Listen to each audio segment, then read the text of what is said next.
People First podcast is a show presented by people with learning disabilities for our friends and community. We talk about issues that are important to us and interview interesting guests to find out new information. This is our way to make a difference.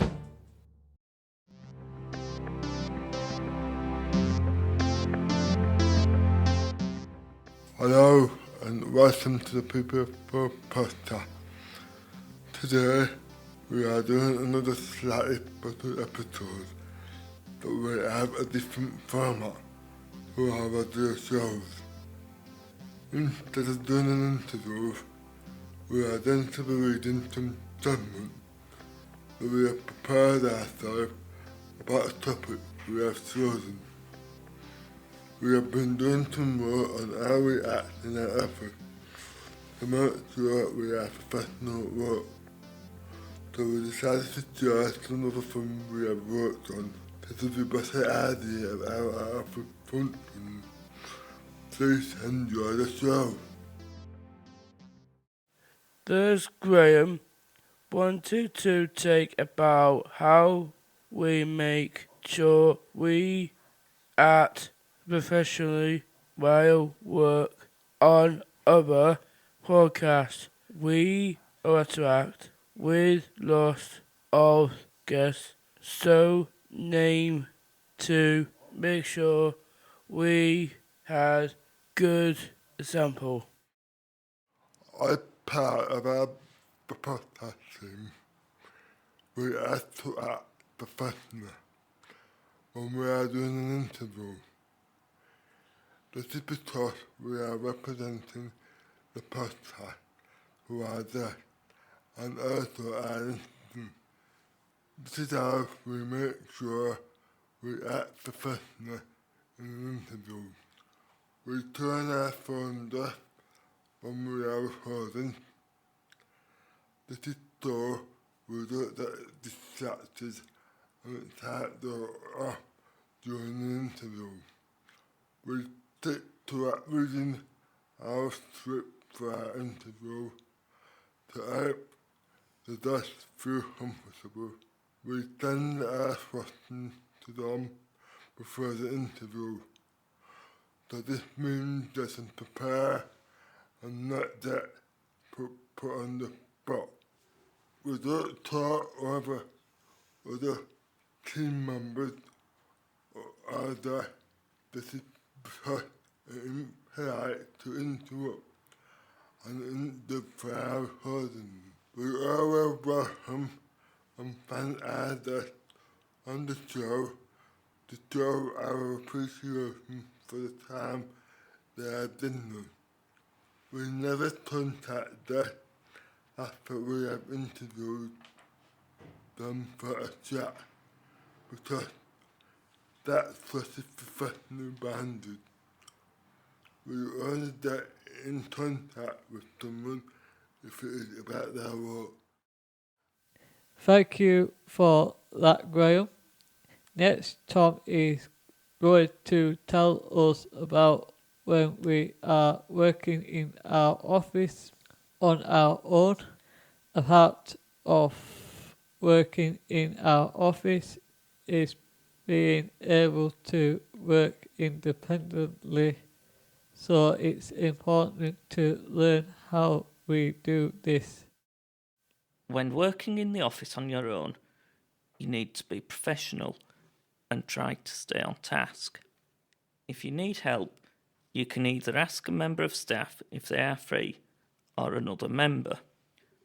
While working, don't be taking personal phone calls unless you have to, and use the office phone only if it's work related. If you get a personal phone call, tell a member of staff you're going out of the office to take it. Although there's the internet on the computers, only use it for work purposes and not for personal use, unless at break times. We get a morning and afternoon break and a lunch break. That's great, Tom. Now David is going to tell us about using professional language in our office. This is a very important part of setting good example and being professional in the workplace. It's important that we use professional language in the office so people can understand what we are talking about. We don't want to be rude and upset other people.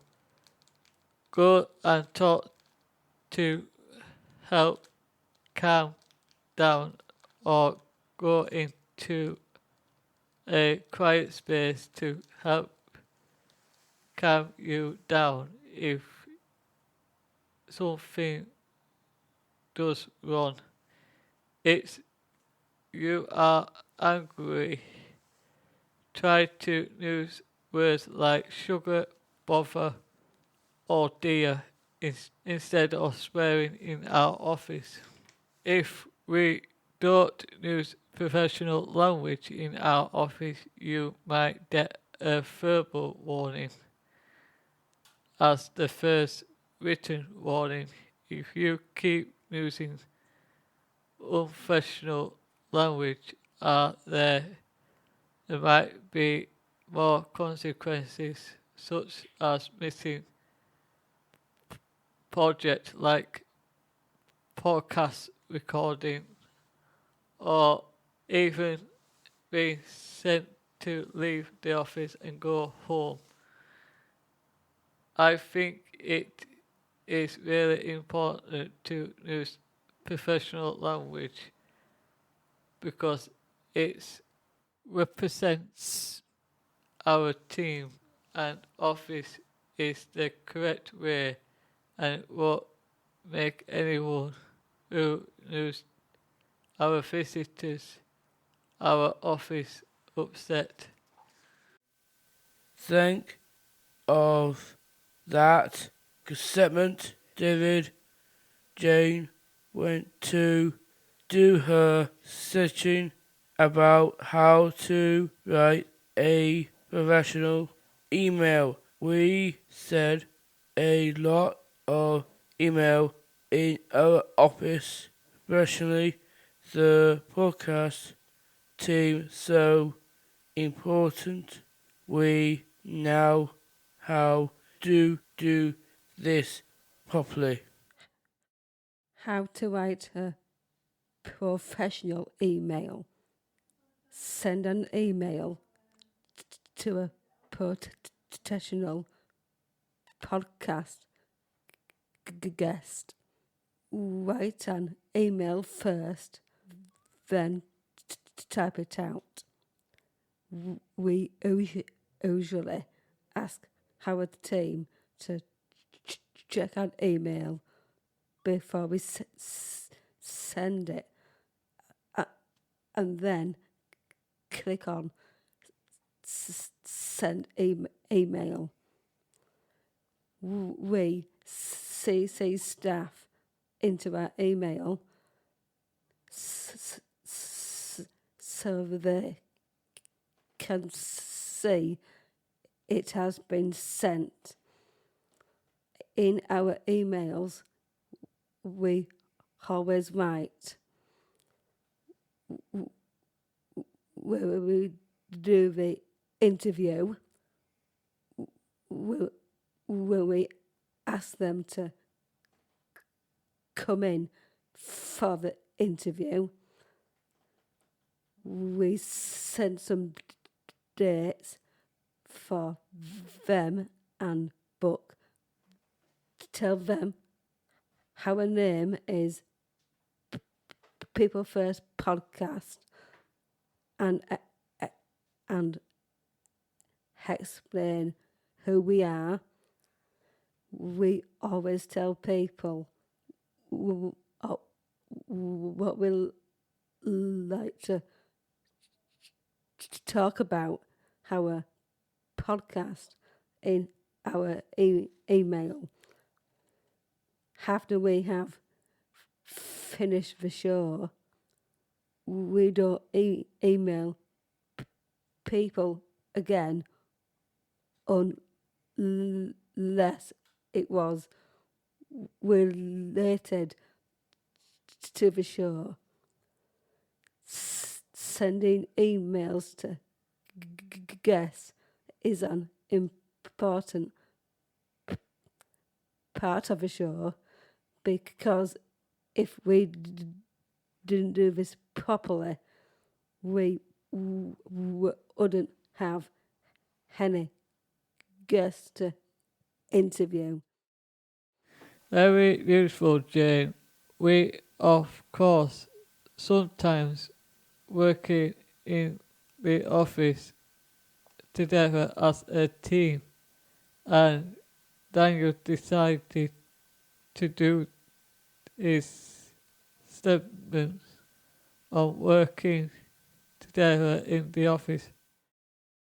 Sometimes we work the office on out our own, and sometimes we work together as a team.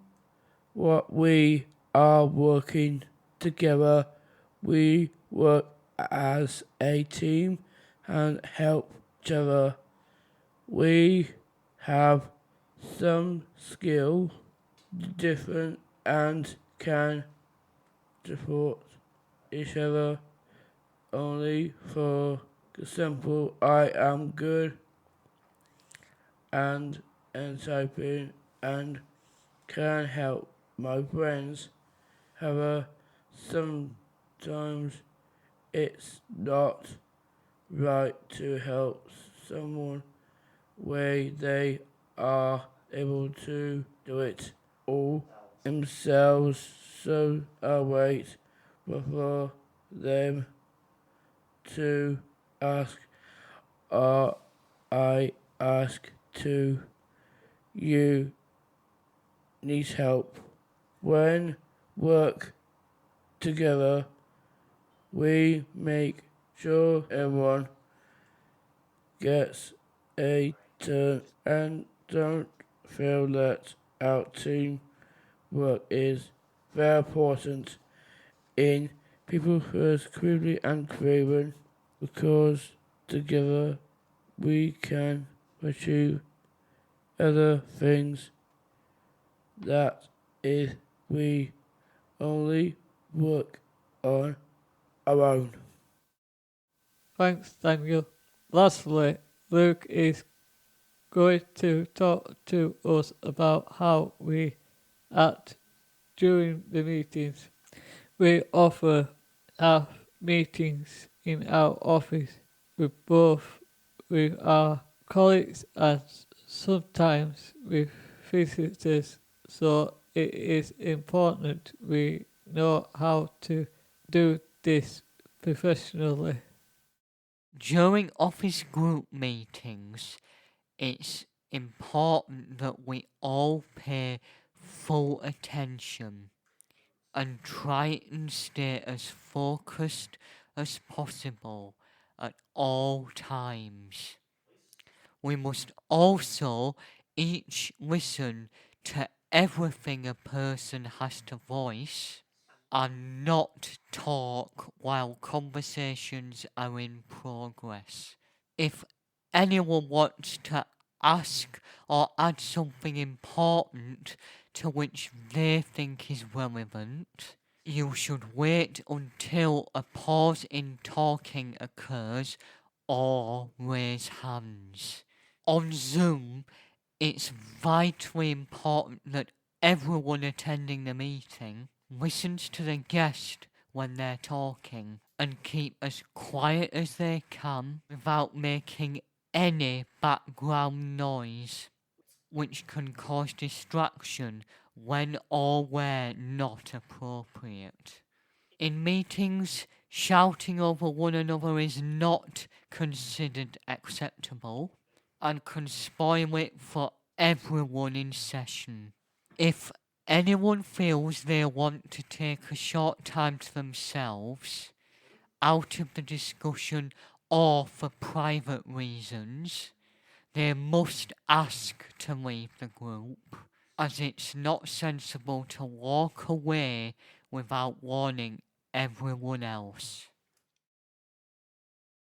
That is all for the time we have of this show. We hope you have learned a bit about how things work in the office.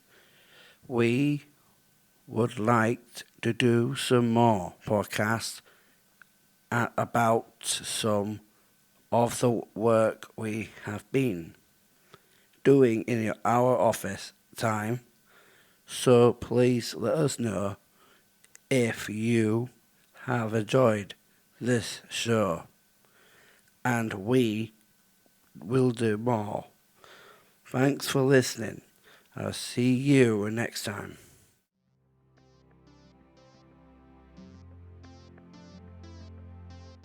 Remember to like, share, and follow the show on Facebook, Instagram, and Twitter. You can find it by searching for the Paper First podcast. Thanks for listening.